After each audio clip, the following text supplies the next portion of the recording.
Blue. Aquí empieza Sala de Prensa Blue. Dirige Juan Roberto Vargas.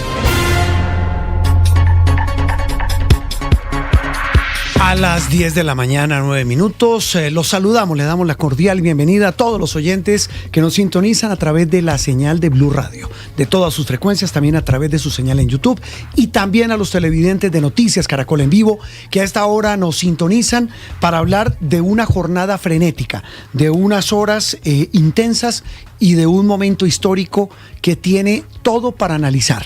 Estamos hablando de... Eso ocurrió, María Camila, buenos días. Buenos días, Juan Roberto. Andreina, ¿cómo le va? Hola, muy bien, buenos días, qué bueno gusto. verla por acá. Estamos juntos en cabina. Qué dicha.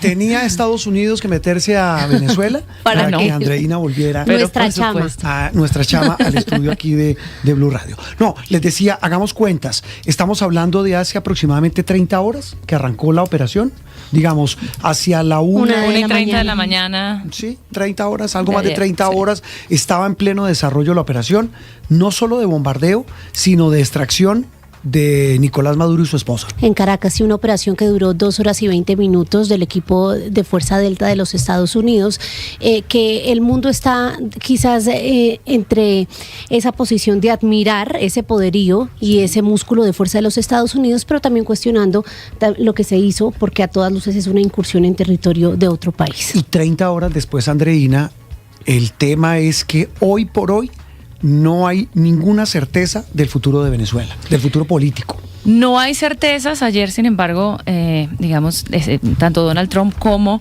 las autoridades a cargo de esta operación han dado algunas puntadas, han dicho, y lo principal, y es lo que más se ha repetido, son los titulares de hoy, que Estados Unidos va a estar a cargo hasta que haya una transición juiciosa y segura. Eso lo que nos hace pensar es que en este momento hay botas en tierra en Venezuela, porque no los militares de Estados Unidos están en Venezuela y están, como bien lo dijo también Donald Trump, trabajando de la mano con parte del régimen. Eso sí, dijo Donald Trump, no van a permitir que esto sea otra persona de esa misma estructura la que se vaya a quedar allí al mando. Pero por ahora, en momentos de transición, para que el país no se paralice, para que no se vuelva un caos y que no estalle una violencia como ya se ha visto en el pasado, porque han hecho mucho énfasis en cortar de tajo y diferenciar lo que fue Irak, por ejemplo, lo que fue Afganistán, y han dicho, este no es el caso, esto es una operación que está pensada. Por eso, esta nueva, digamos, directriz de trabajar de la mano con el régimen saliente para que esto no haya un caos, pero han dicho, vamos a apretar tuercas y estamos pendientes. Si es necesario, se hace una segunda operación. 10 de la mañana, 12 minutos. Hace instantes, lo mencionaban los compañeros del servicio informativo de Blue Radio, el secretario de Estado de los Estados Unidos, Marco Rubio, del que hablaremos hoy, tendido. Largo y tendido.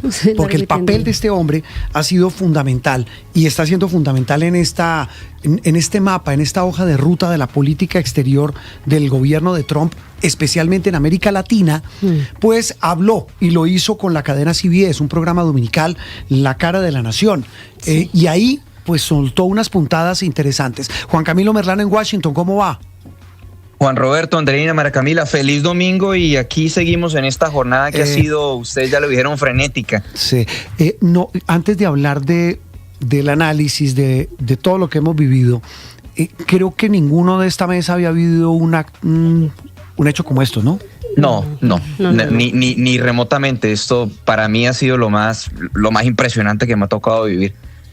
Sí. Coincido. O sea, tengo más añitos que todos los de esta mesa, pero usted no. ¿También? No, sí, a mí no yo me le tocó. Yo le preguntaba al jefe, yo le preguntaba a Juan Roberto hace unos minutos, hablábamos cómo había sido en los años de Noriega, y él me comentaba que no se comparaba con esto en términos de lo que él había vivido. Sí, por una razón además también que es fundamental, Juan Camilo, y es la tecnología. Es decir, a pesar de que la invasión fue en un sitio que había sido de Colombia y pues causó un gran impacto, pero nunca se compara por la inmediatez con las que hoy usted tiene la capacidad de enterarse de todo de inmediato. Pero es que, hombre, y por lo que significa Venezuela, que era lo que hablábamos con Andreina ayer en la transmisión, yo tengo que confesar que tenía una mezcla de sentimientos, de alegría, tengo que decirlo, sobre todo por los millones de venezolanos que conozco y que no conozco, pero sé que han sufrido y que fueron víctimas de esa dictadura espantosa y asquerosa, no solo la de Maduro, también la de Chávez. Porque eso empezó ayer y tengo que hacer un mea culpa. Ayer estábamos hablando, lo entrevistamos como un exiliado más, sin recordar que fue uno de los arquitectos de ese desastre, que fue el señor Andrés Izarra, que fue ministro de Comunicaciones. Él cerró RTBC, fue el que se ideó a Telesur. RCTV, excúseme, en Radio Caracas Televisión. Sí. Fue el que se ideó el modelo de Telesur. Que lo han replicado en muchos países del mundo, el de poner canales oficiales al servicio de regímenes. Eso suena, es que no es el único para nosotros. Pero más allá de eso, repito, Andreina, la mezcla de sentimientos, sensaciones, pues me cobijaron. Tal vez la última vez que la había tenido, pero al revés. El contraste había sido en las pasadas elecciones en Venezuela. Pero venga, cuando conocimos el resultado, que pues todos quedamos con esa tristeza enorme de que no pasó finalmente nada porque hubo ese fraude monumental. Pero en medio de esas sensaciones, todo esto para decirle a nuestros oyentes, Andreina, Juan Camilo y María Camila, que estamos ante un hecho que va a partir en dos la historia del continente, de la política de los Estados Unidos, a pesar de que no es nuevo lo que ha hecho, pero sobre todo para Colombia, por la proximidad del vecino que está siendo objeto de esta intervención. Sí. Claro, sí. Las consecuencias para Colombia son tremendas. Es el país, después de Venezuela, que más tiene que perder, más tiene carne en el asador, como dicen los estadounidenses, en este asunto.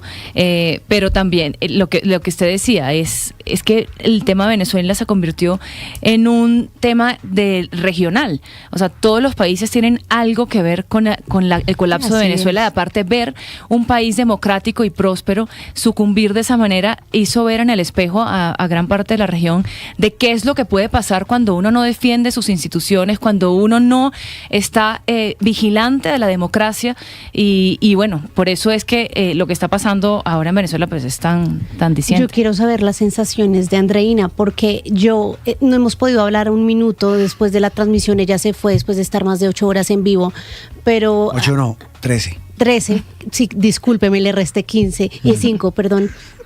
Pero Andreina, Juan Roberto compartió las de él. ¿Cuáles fueron sus sensaciones? Porque nosotros lo hablábamos mucho. ¿Cómo será que eso va a llegar algún día?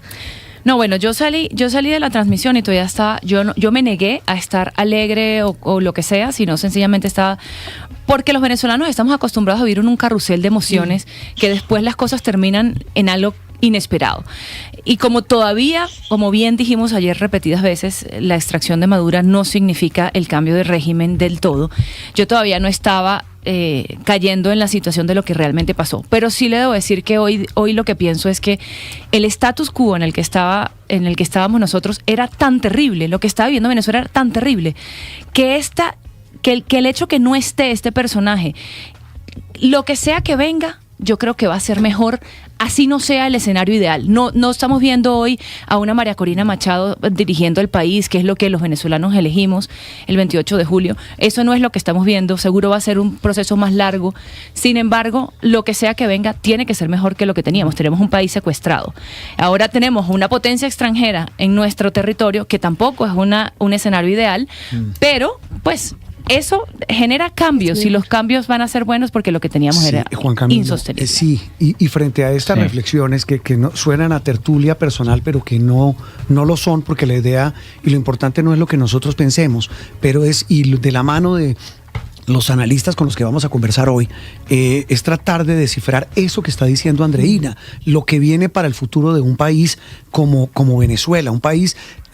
y yo me tomo la vocería, Andreina, también de muchos que pensamos como los venezolanos de bien, de decir, y muchas veces lo conversamos usted y yo con un café, decíamos, hombre, es que no puede ser que esto nunca termine.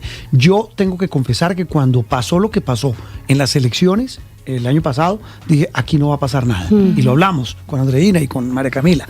Y luego cuando empezó el despliegue militar en agosto de Estados Unidos, dije, bueno, pero ya en diciembre, algo sabíamos, pues no, lo que decíamos, esto no era ningún secreto, alertas. estaba absolutamente cacareado.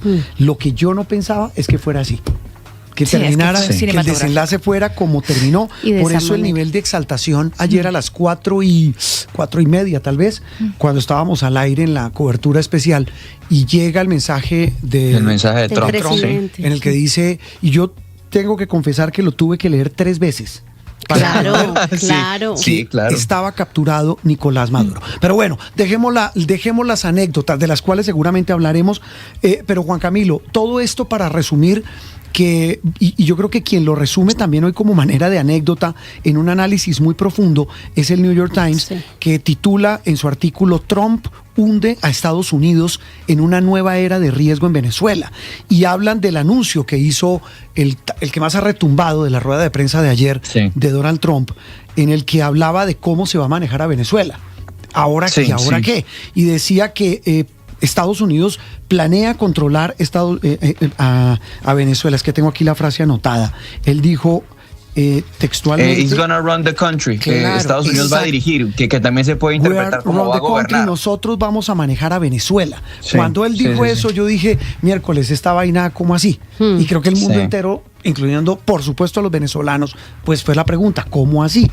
Hoy, bueno, el New York Times lo que dice es que sugerir eso, y por un periodo no especificado, el de que va a controlar a Venezuela, dando órdenes a su gobierno y explotando sus vastas reservas de petróleo, dice el New York Sí. Times, sumergió a Estados Unidos en una nueva era riesgosa en la que buscará el dominio económico y político sobre una nación de aproximadamente 30 millones de personas, que es el número de habitantes aproximado que hoy le quedan a Venezuela con todo y la migración y la diáspora.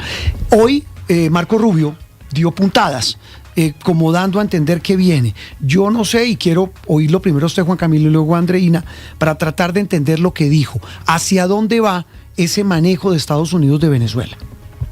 Están, pues por lo que uno escucha de Marco Rubio y del mismo presidente Trump ayer, ellos están tratando de partir de un punto de vista pragmático, si se quiere. Incluso Marco Rubio, en esa entrevista que dio con CBS el día de hoy, lo criticaban por eso, decir, bueno, ustedes están diciendo que ahora van a trabajar con Delcy Rodríguez, pero la verdad es que ella hace parte de un régimen donde siguen ahí Diosdado Cabello y Vladimir Padrino. Y Rubio lo que respondía es que es muy simple, nosotros pues pudimos haberlo hecho, pero imagínate que nos hubiéramos quedado ahí metidos 4 días a sacarlos uno por uno. Nosotros fuimos por el tipo, él dice, the top guy, el tipo que estaba en la punta de la pirámide, el que se mostraba como el líder de este régimen. Lo sacamos en una operación que fue precisa, que fue exitosa. Podríamos sacar a los otros, es lo que dice. Uno podría hacer eso, pero lo más pragmático en este momento es que ellos puedan encaminar a Venezuela hacia una ruta que no represente una amenaza para los Estados Unidos.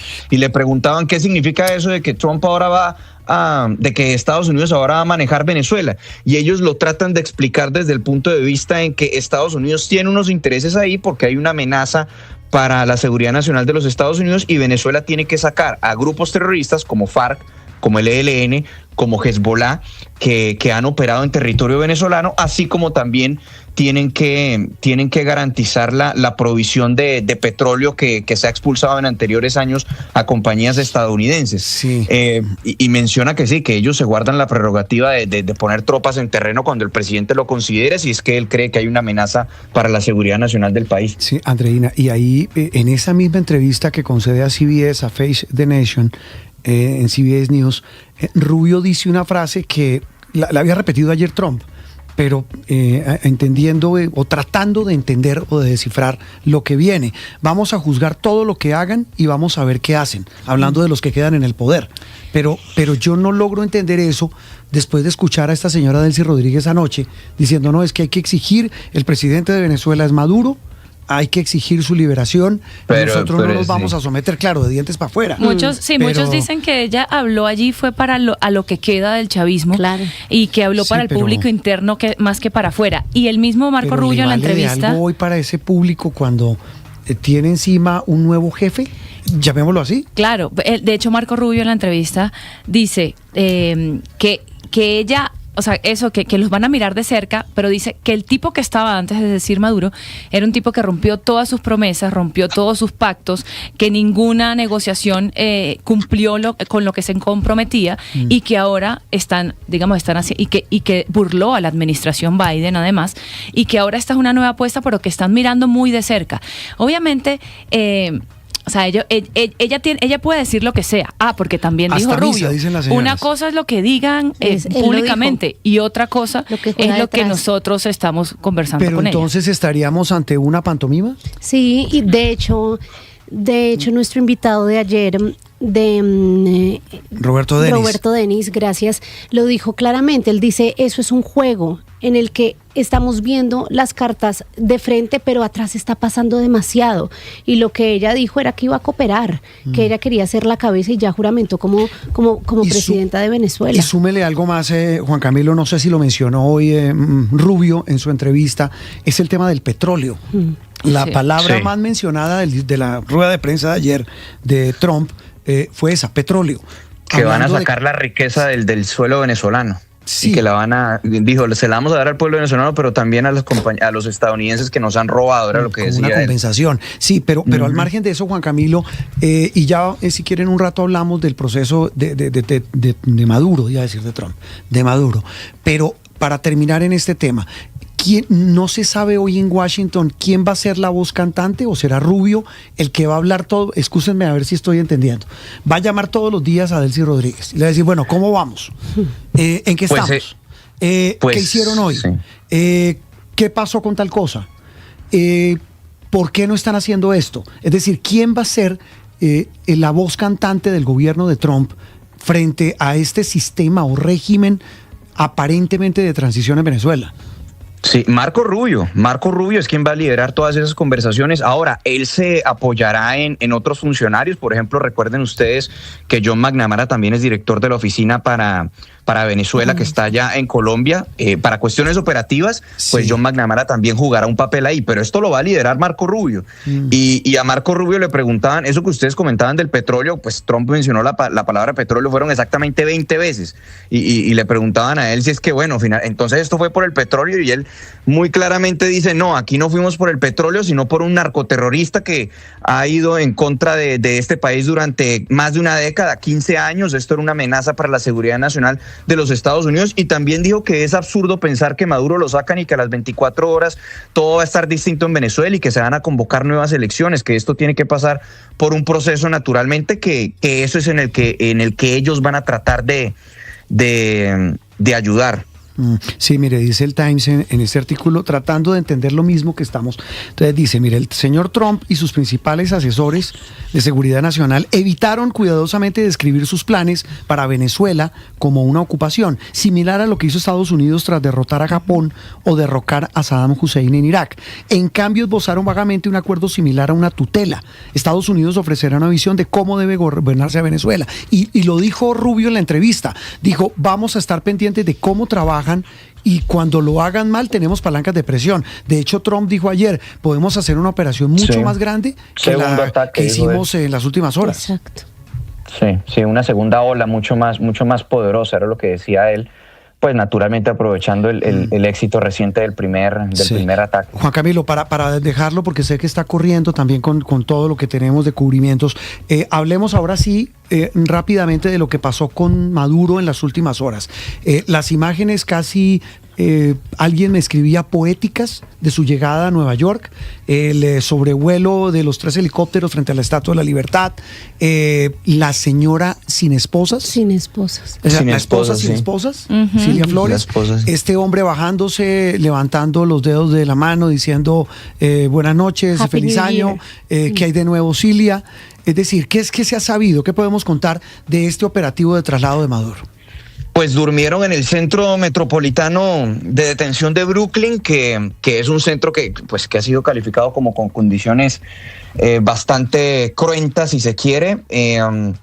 Allí Nicolás Maduro está junto a Cilia Flores. Él llegó ayer aquí al área de Nueva York alrededor de las 5 de la tarde, un aeropuerto al norte de Nueva York. De allí fue trasladado en un helicóptero hasta Manhattan, que es la imagen que ustedes hacen referencia de que llega a un puerto de Manhattan pasando pues ahí por el Hudson River y la Estatua de la Libertad. Luego fue trasladado a una sede de la DEA donde se le ven primero la caminata del perpetrador, que es así se la conoce aquí, que de hecho el perp walk, sí, donde dice good night, happy new year, feliz año.